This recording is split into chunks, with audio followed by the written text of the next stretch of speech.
Tsura. Yan, mga boys yan, dapat hinahalikan mo ako sa harap nila. Ba't nahihiya ka? Kaingay. Bakit? Kaingay. Bakit? Kaingay. Mga classmate mo yan. Hindi. Ayan o, Nanay ko. papis kita. Patay mo, ayaw mo parinig sa kanila.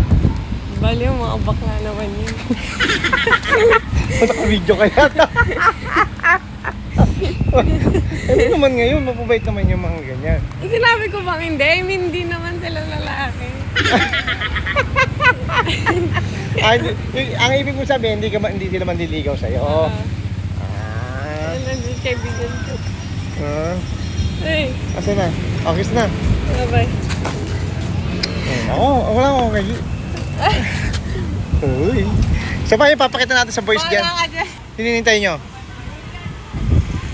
Di ako alis dito hanggat nandiyan ka. Di ako uwi. Pinauwi na ako. Pilit ako pinagtatapo yan. Huwag na raw siya bantayan. Ay hinintay pa raw sila.